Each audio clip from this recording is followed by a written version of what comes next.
नमस्कार दोस्तों, दिल की बात आपसे सब तक नया एपिसोड, नई कहानी, नई हस्ती। वायुसेना देश की सर्वोच्च सेना भी कह सकते हैं और हर कोई सपना देखता है कि मैं एक अच्छे से जहाज में बैठ के आसमान की सैर करूं और जब देश की बात आए तो दुश्मन की सीमा में जाकर दुश्मन को तहस नहस करूं। मर्दों के लिए फील्ड ऑलमोस्ट कहता है कि बहुत पहले से चला आ रहा है, कोई बड़ी बात नहीं है, लेकिन जब एक लड़की प्लेन उड़ाए तो मुझे लगता है कि सलाम करने वाली बात है। आज सबसे पहले मैं स्वागत करना चाहूँगा विभूति मंगल जी का, जो कि स्क्वाड्रन लीडर रह चुकी हैं और हमारे जयपुर राजस्थान से ही बिलोंग करती हैं। मैम, सबसे पहले स्वागत है आपका। थैंक यू दिल की बात आपसे सब तक कार्यक्रम में। और सच में मैम, ये बहुत ही गौरवशाली पल भी होता है, लेकिन एक लड़की का वायुसेना में भर्ती होना मुझे नहीं लगता कि इतनी आसान आपकी जर्नी रही होगी। तो मैं चाहूँगा सबसे पहले आप अपनी इस जर्नी के बारे में और अपने पास्ट के बारे में थोड़ा सा हमारे दर्शकों को जरूर बताएं। बिल्कुल, मुझे अच्छा लगेगा अपनी कहानी आप लोगों तक पहुंचाने में। हर किसी की अपनी स्ट्रगल्स होते हैं, अपनी परेशानियां होती हैं। मेरे जीवन में काफ़ी परेशानियां रही हैं। हम सब कुछ तो इस एपिसोड में कवर नहीं कर सकते, पर मैं आपको छोटा सा इंसिडेंट बताऊंगी कि कैसे मुश्किलें आती हैं और हम कैसे पार पा सकते हैं। राजस्थान के बहुत छोटे से गांव से मैंने अपनी सारी पढ़ाई करी है। जब पहली बार शहर आए तो अपने ही घर वालों ने बोला कि ये जो ट्रॉफीज़ बटोर के लाए हो, ये शहर में कहीं दिखाई भी नहीं दोगे तुम लोग, इन सबको फेंक दो, इसकी कोई वैल्यू नहीं है, गांव के हो तुम। पहला, आप हताश हो सकते हो। दूसरा, आप उसको चुनौती के रूप में ले सकते हो। मुझे दूसरा तरीका हमेशा से पसंद रहा है। हताश होकर आदमी कहीं नहीं पहुंचता। आगे बढ़ना है तो अपनी जड़ों को छोड़ के आगे बढ़ना ही पड़ता है, अपनी कमज़ोरियों को छोड़ना पड़ता है। मैंने चुनौती ली, कोई जवाब नहीं दिया, कुछ नहीं कहा, क्योंकि सबसे अच्छा जवाब होता है आपका अचीवमेंट। तो मैंने अपने आप से प्रण लिया कि अभी बोलने से अच्छा मेरे कर्म और मेरा रिजल्ट बोलेगा। आए शहर में, यहाँ आके टॉपर बनी, बेस्ट इन स्पोर्ट्स की ट्रॉफी मिली, एकेडमिक्स में ट्रॉफी मिली। उसके बाद फिर वही कि बनियों की लड़की है, आप जानते हैं बहुत मुश्किल है, कहाँ सपने देख रहे हो, कॉलेज में आते ही शादी कर दो, रिश्ते आने लग गए। पर मेरे साथ सबसे अच्छी बात ये रही बंटी जी कि मेरे जो माँ बाप है ना, मेरे मम्मी पापा ने मेरा बहुत साथ दिया। मेरा छोटा भाई हमेशा मुझे सपोर्ट करता रहा। मुझे मेरे घर में मम्मी पापा और मेरा भाई, ये परिवार ने कभी भी इस बात का गिल्टी या अपराध मुझ पे नहीं डाला कि मैं लड़की हूँ, क्योंकि अपराध तो ये है ही नहीं ना, ये तो समाज ने बना रखा है। तो जब मेरी परवरिश इस तरीके से हुई तो मुझे काफ़ी मदद मिली अपने ही रिश्तेदारों से, समाज से और बाकी लोगों से लड़ने में और उनकी सोच से लड़ने में। लड़ाई मेरी उन लोगों से नहीं, लड़ाई उस सोच से है जो आपको ये सिखाती है कि लड़कियों से ये संभव नहीं है। क्यों? मैम, बिल्कुल आपकी बात में मैं रोकना चाहूँगा, बिकॉज ये वाकई में बहुत बड़ा कटु सत्य है जो कहते हैं ना, बहुत समय से चला आ रहा है कि लड़की हो गई तो कहीं ना कहीं परिवार भी, समाज भी सोचता है कि ठीक है, थोड़ी बड़ी होगी, घर के काम करेगी, शादी हो जाएगी, फिर दूसरे घर जाएगी, वो अपना वही चूल्हा चौका करेगी। मतलब उसको हक ही नहीं है सपने देखने का या समाज में कुछ नया करने का। जो चैलेंज वाकई में आपने झेला भी, लेकिन सबसे अच्छी बात जो मुझे पर्सनली यहाँ लगी कि आपको आपके माता पिता का सपोर्ट मिला। मोस्ट ऑफ द केसेस में क्या होता है कि हम देखते हैं कि लड़की अगर कोई सपना देखती भी है तो उसको माँ बाप का साथ नहीं मिलता। माँ बाप का साथ मिलता है तो कहीं ना कहीं भाई या रिश्तेदार कहीं ना कहीं अगेंस्ट हो जाता है। लेकिन कहते हैं कि अगर आपके माता पिता आपके साथ हैं तो आप दुनिया की कोई भी ताकत को जीत सकते हो, अपना कोई भी सपना पूरा कर सकते हो। मैम, ये सबसे बड़ा एक सवाल और आता है कि जैसे आपने पढ़ाई के दौरान जब आप जर्नी जीना स्टार्ट कर रहे थे तो आपके सामने बहुत सारे स्ट्रगल्स थे कि मुझे उस सपने तक जाना, उस मुकाम तक जाना है, लेकिन कहीं ना कहीं हेडल्स बहुत सारे थे।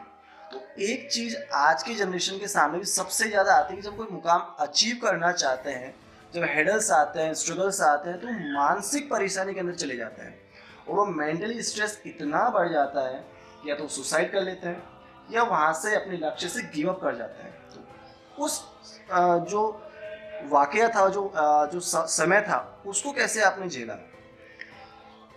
हमें इस बात का हमेशा ख्याल रखना है कि हमारी कोर वैल्यू क्या है, हम कौन हैं। ठीक है, जब भी हमें वक्त मिले ना, जो भी सुन रहे हैं इस बात को गौर से सुनिएगा आप लोग, कि आपको जब भी फुर्सत में हो, नहीं हो तो फुर्सत निकालिए, क्योंकि आप एग्जिस्ट कर रहे हो, तो अब आप क्यों एग्जिस्ट कर रहे हो? अब भगवान के यहाँ कोई फोटोकॉपी मशीन तो है नहीं कि निकाल दिए सारे इंसान। हर एक इंसान एक स्पेशल तरीके से बना है, कुछ स्पेशल क्वालिटीज़ हैं उसमें, और हर कोई अपने आप में एक separate entity, separate living organism है। तो अगर आप एग्जिस्ट करे हो, है ना, हमारा जो डीएनए है कई परम्यूटेशन कॉम्बिनेशन के बाद एक इस रूप में ढलता है कि एक इंसान एग्जिस्ट कर सकता है।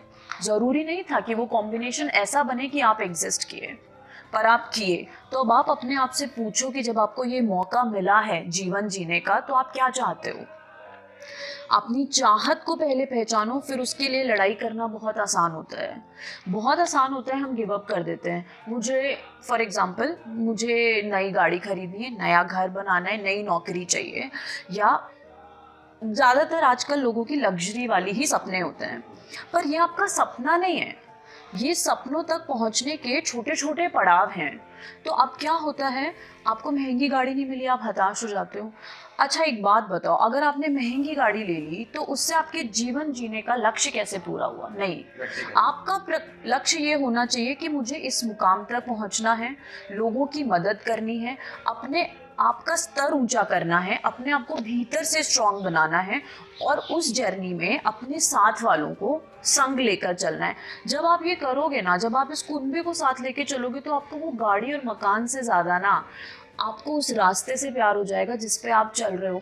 तो जब आप रास्ते से प्यार करने लगोगे ना, तो गिव अप करने का मन ही नहीं करेगा, तो आप रास्ता पकड़ो। एक बात आपने यहाँ भी शेयर करी, मतलब जो साथ हमको साथ लेके चले हैं, लेकिन मोस्ट ऑफ द केसेस में हम देखते हैं कि जब व्यक्ति मेंटली स्ट्रेस से गुजरता है और जैसे तैसे अपने मुकाम को हासिल कर लेता है, वो तो सबसे बड़ा काम वो जो सबसे पहले करता है, वो क्या करता है, अपनी फैमिली मेम्बर्स को या अपने साथ देने वाले को सबसे पहले वो किक आउट करता है, बाहर का रास्ता दिखाता है कि ठीक है, ये जो कुछ मैंने अचीव किया है वो मैंने अपने दम पे अचीव किया है। तो वो जो आपको लगता है कि वो चीज़ सही है, वो चीज़ बहुत गलत है। अगर पेड़ आसमान छूना चाहता है तो ये बहुत अच्छी बात है, पर अगर वो पेड़ छांव नहीं दे सकता औरों को, तो उसका कोई इस्तेमाल नहीं है। और सबसे बड़ी बात, अगर वो पेड़ अपनी जड़ें छोड़ देगा जिसकी वजह से वो आसमान तक जा रहा है, तो उसका गिरना निश्चित है। और अगर आप मुकाम तक पहुंच गए, अब आप वो सफलता बांट नहीं सकते, तो आप उसको एंजॉय कैसे करोगे? आपको 1 महीना, 1 साल, 5 साल अच्छा लग सकता है, पर उसके बाद प्लस वेरी इंपॉर्टेंट, जब आप बीमार हो गए, आप शिखर तक पहुंचे हो, कभी ना कभी ढलान आएगा, उगता सूरज भी ढलता है। तो 2 ऑप्शन है, या तो आप धड़ाम से नीचे गिर जाओ और ख़त्म, या फिर आप सूरज की भांति शालीनता से ढलो, लोग आपको तब भी देखें और मुस्कुराएं। तो उसके लिए आपको अपने आसपास अच्छे लोग चाहिए जो आपको आपके गिरते वक्त में भी संभाल सकें। हम उम्मीद करते हैं आप ना गिरो, पर वाकई में बहुत इंपॉर्टेंट बात है कि अगर जो कहते हैं ना, उगते हुए सूरज को सब सलाम करते हैं, और ढलता हुआ सूरज भी जब शालीनता से ढलता है तो सब लोग बहुत प्यार से देखते हैं। आपने देखा होगा कि हम इंडिया के अलग अलग लोकेशंस में या पूरे वर्ल्ड में अलग अलग लोकेशन पे जाते हैं सनसेट को देखने के लिए। क्यों? क्योंकि बहुत अच्छा लगता है वो। यहाँ मैं एक सवाल और पूछना चाहूँगा, बीइंग अ गर्ल आपने बहुत सारी चीज़ें देखी, नोटिस करी, और एक अच्छे मुकाम तक आप पहुँचे, लेकिन अभी जनरली हम देखते हैं लाइफ के अंदर बहुत से ऐसे केसेस हम आ रहे हैं सामने कि गर्ल्स को जो संविधान के द्वारा या कानून बहुत अच्छी सुविधाएं प्रदान की गई हैं, संरक्षण प्रदान किया गया है, तो मोस्ट ऑफ द केसेस में कुछ गर्ल्स हैं या कुछ फीमेल्स ऐसी हैं जो कानूनों का मिसयूज़ कर रही हैं, जो कहीं ना कहीं समाज को गड्ढे में लेके जा रहा है। तो ऐसे गर्ल्स के लिए, ऐसे फीमेल्स के लिए आप क्या कहना चाहेंगे? देखिए, इस सवाल को हम ऐसे मानते हैं कि आपकी सुरक्षा के लिए कुछ चीज़ें बनाई गई हैं जिनसे आपकी रक्षा हो सके, जिनसे आपको सहूलियत हो, क्योंकि समाज ने आपके साथ कई वर्षों से पक्षपात किया है। परंतु अगर हम किसी भी लालच में, किसी भी गलत मंसूबे से उसका इस्तेमाल गलत तरीके से करते हैं, तो जानते हैं क्या होता है? आपकी जो छोटी सी लड़ाई है ना, जो छोटा सा बदला आप लेना चाहते हो, वो तो पूरा हो जाएगा, पर आपके जैसे जो लाखों लोग हैं ना, जिनको फ़ायदा हो सकता था, उन लोगों को फ़ायदा देने में सरकार और आमजन हिचकिचाएंगे। उनके ही परिवार वाले उन पे भरोसा नहीं करेंगे, रूल्स और स्ट्रिक्ट हो जाएंगे, उनको अपनी बात को पेश करने में मुश्किल आएगी। तो अगर आप किसी को परेशान करना चाहते हैं, गलत तरीके से अपनी बात मनवाना चाहते हैं, तो आप ये सोचो कि आपको ना पहले तो अपने परिवार से बात करनी चाहिए, अपने दोस्तों से सलाह लो और अच्छे लोगों से सलाह लो। कई दफ़ा लोग आपको सलाह देंगे, मुझे भी लाइफ में किसी ने सलाह दी थी कि कर लेते हैं, शॉर्टकट है, जल्दी हो जाएगा। पर ना मुझे अपना कोर पता है, जो मैं आपको स्टार्टिंग में बोला था कि अपना कोर आइडेंटिफाई करो, आप क्या हो। मैं अपने फ़ायदे के लिए धोखा नहीं दे सकती, क्योंकि मैं बचना चाहती हूँ, मैं किसी और को नहीं फंसा सकती। आज तो बच जाऊंगी, पर मेरी नज़रों को मेरा दिल जानता है कि वो जो सज़ा है वो मुझे मिलनी चाहिए थी, किसी और को नहीं। या फिर वो सज़ा मुझे भी नहीं मिलनी चाहिए थी, लेकिन अपने आप को बचाने के लिए मैंने जिसको फंसाया है वो तो उसका हकदार नहीं था, क्योंकि जब मुझे बुरा लगा तो अब जब मैंने जिसे फंसाया है उसका परिवार और वो इंसान भी बिल्कुल उसी तरीके से ग्रस्त होने वाला है, परेशान होने वाला है। तो ये नहीं करना है। उससे बेहतर है आप बाहर आए वहाँ से, अच्छे लोगों की सलाह लो, अपने करियर पे, लाइफ के गोल पे फोकस करो, अपने बेसिक स्ट्रॉन्ग करो। तो आपका जो बदला लेने की भावना है या जो गलत करने का विचार है ना, वो ढक जाएगा।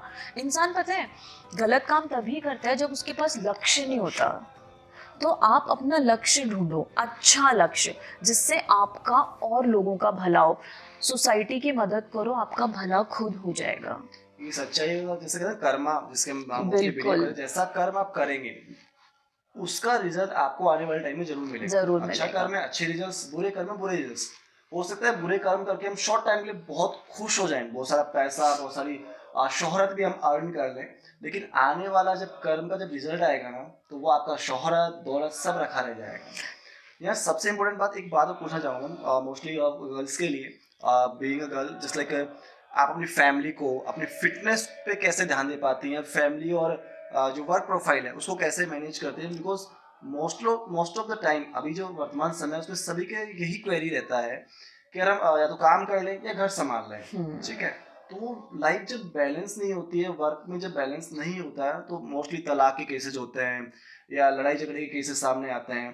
तो वो कहीं ना कहीं वो इंसान फ्रस्ट्रेट हो जाता है, और जाहिर सी बात है लड़की पे जिम्मेदारी बहुत सी होती है, वो अपना पीहर भी संभालती है, अपना ससुराल भी संभालती है, अपना करियर भी संभालती है, अपने बच्चों को भी संभालती है और अपना काम भी देखती हैं, बहुत सी जिम्मेदारी हैं। तो इतना कुछ है लाइफ के अंदर, तो वो सब कुछ बैलेंस कैसे किया जा सकता है और कैसे सुख शांति से अच्छी लाइफ जी जा सकती है? देखिए, ये जो सवाल है ना, इससे हर कोई जूझता है, मैं भी जूझती हूँ। फिटनेस काफ़ी अच्छी हुआ करती थी मेरी, अभी मेरी फिटनेस जर्नी चल रही है, आप तो जानते हैं, ठीक है। पर लाइफ में क्या होता है ना, बहुत सारे स्ट्रगल्स होते हैं। हमें वर्क में अच्छा परफॉर्म करना है, हमें अच्छी माँ बनना है, अच्छी बीवी बनना है, अच्छी बेटी बनना है, बहू तो ऑब्वियसली अच्छी बनना ही है, वरना तो समाज आपको एक्सेप्ट ही नहीं करेगा। सामाजिक ढांचा कुछ इस तरीके से है कि एक स्त्री के कंधों पर बहुत सारा बोझ डाल दिया जाता है। जानते हैं उससे बुरी बात क्या होती है? एक स्त्री अपने कंधों पर बोझ खुद ले लेती है। मैं आपको एग्जाम्पल देती हूँ। आपके पास एक छोटा बच्चा है, ज्यादातर महिलाएं कब परेशान होती हैं? जब वो माँ बनती हैं। अब आपका जो बच्चा है ना, आपके बच्चे को नहीं पता कि मेरी मम्मा को 24 घंटे मेरे आगे पीछे परिक्रमा करनी है, नहीं। आप उसको कम वक्त दें, पर आप उसको क्वालिटी वक्त दें। आप जब भी उसको वक्त देना, आप खुश होने चाहिए।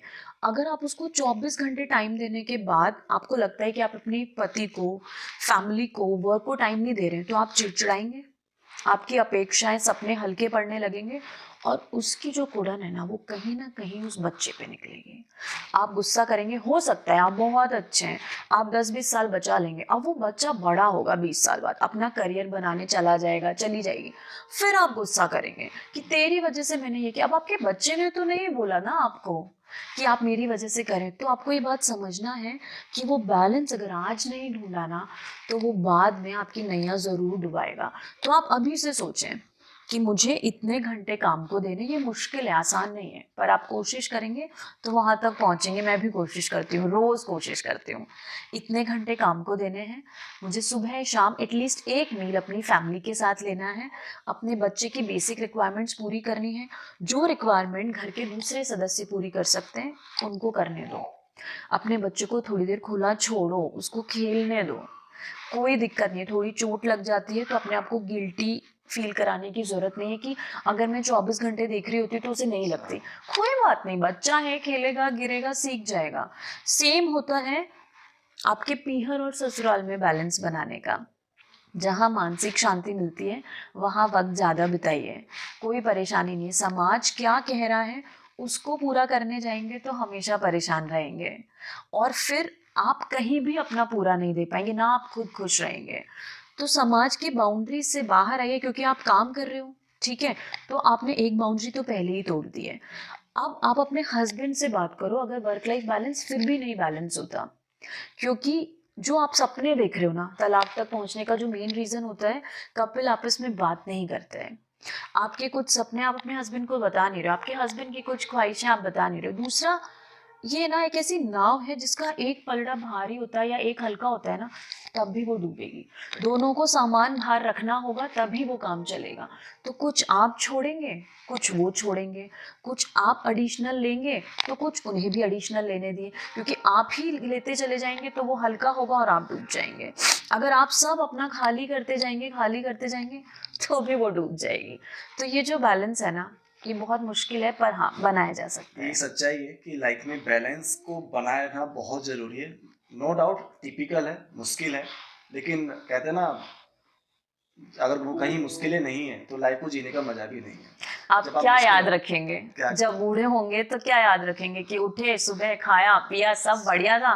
क्या कहानियां सुनाएंगे अपने आने वाली जनरेशन को, जैसे मैं सुना रही हूँ।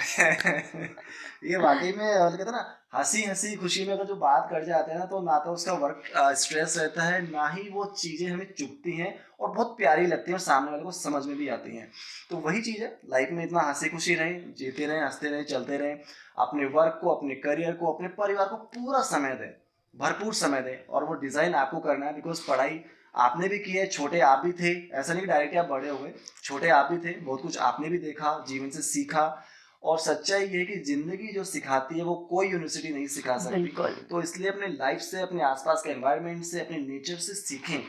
बहुत कुछ है सीखने के लिए। ये पंछी, ये जानवर बहुत कुछ सिखाते हैं, बिल्कुल और सही। उसको अपने डेली लाइफ में इम्प्लीमेंट करना है। मैम, जाते जाते बस एक छोटा सा प्यारा सा मैसेज उन लड़कियों के लिए, उस युवा जनरेशन के लिए जो कहीं ना कहीं सपने देखती है कुछ अच्छे लाइफ में आगे बढ़ने के लिए। आप सपने देखिए और अपने सपनों पर सबसे पहले खुद भरोसा कीजिए, तभी दुनिया को भरोसा होगा। प्लस आप बड़े सपने देखोगे तभी पूरा करोगे। अब आज को किसी ना किसी ने तो सपना देखा था ना कि प्रधानमंत्री बनना है। बिना सपना देखे तो कोई प्रधानमंत्री नहीं बन सकता। आप बड़े सपने देखो, पर उन बड़े सपनों को पाने के लिए आपको उतनी ही बड़ी मेहनत करनी होगी। लेकिन अगर आपके लिए फैमिली महत्वपूर्ण है तो आपको ये ध्यान रखना होगा कि आपके सपने पूरे करने की दौड़ में आपका परिवार और आपका स्वयं का टाइम कुर्बान ना हो। तो ये बैलेंस ढूंढ लीजिए, बाकी तो फिर जिंदगी गुलजार है। जिंदगी वाकई में गुलजार है। ऐसे आप गुलजार रहें, हंसते खेलते रहें। फिर मिलेंगे नए एपिसोड में नई कहानी के साथ। मैम, आपने इतनी अच्छी अच्छी बातें मैं दर्शकों को बताई। आई होप कि आप सभी को अच्छा भी लगेगा और कुछ अच्छा मुकाम हासिल करने की आप कोशिश करेंगे जीवन में। Thanks, thank you so much Bunty ji. और फिर मिलते हैं नए एपिसोड में नई कहानी के साथ। दिल की बात आपसे सब तक में। Thank you.